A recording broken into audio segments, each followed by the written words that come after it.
Hi అండి. అందరికీ నమస్కారం. Welcome to our channel. దీపావళికి ఈ 10 పనులు చేయడం వలన లక్ష్మీదేవి మన ఇంట్లోనే స్థిరంగా ఉంటుందని పండితులు చెబుతున్నారు. అవేంటో ఇప్పుడు చూద్దాం. ఇంట్లో దుమ్ము, ధూళి, బూజులు ఏవీ లేకుండా ఇంటిని శుభ్రంగా ఉంచుకోవాలి. 2. ఇంటి ముందు రంగురంగుల ముగ్గులు వేయాలి. 3. గడపకు పసుపు రాసి శుభ్రంగా ఉంచుకోవాలి. వీలైతే గడప పూజను కూడా చేసుకోవాలి. 4. దీపావళి రోజు తులసి చెట్టు దగ్గర పాలల్లో కొంచెం పసుపు వేసి ఆ పాలను చెట్టు మొదట్లో పోయాలి. అలాగే తులసి చెట్టుకు పసుపు, కుంకుమ, పూలు, గాజులు, తాంబూలం, ధూపం, దీపం సమర్పించుకోవాలి. దీపావళి రోజున అభ్యంగన స్నానం చేయాలి.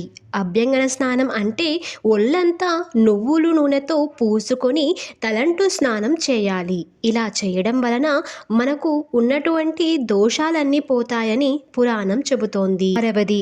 నూతన వస్త్రాలను ధరించాలి. 7.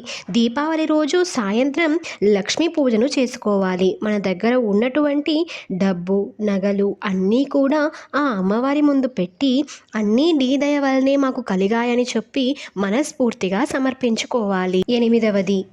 అమ్మవారికి ప్రసాదంగా పాయసాన్నం, నిమ్మకాయ పులిహోర నైవేద్యంగా సమర్పించాలి. 9. మన ఇంట్లో ఎన్ని వీలైతే అన్ని దీపాలను వెలిగించుకోవాలి. ఇలా వెలిగించడం వలన మన ఇంట్లో ఉన్నటువంటి దరిద్రం పోయి లక్ష్మీదేవి మన ఇంట్లో స్థిరంగా ఉంటుందని చెప్పవచ్చు. 10. పెద్దల ఆశీర్వాదం తీసుకోవడం మర్చిపోకండి. ఎవరైతే ఈ 10 పనులు లక్ష్మీదేవి ఉండడానికి చేస్తారో వాళ్ళ ఇంట్లో లక్ష్మీదేవి స్థిరంగా ఉంటుందని పండితులు చెబుతున్నారు. ఈ వీడియో కనుక మీకు నచ్చినట్లయితే లైక్ చేయండి, షేర్ చేయండి, సబ్స్క్రైబ్ చేసుకోవడం మర్చిపోకండి. Thank you for watching.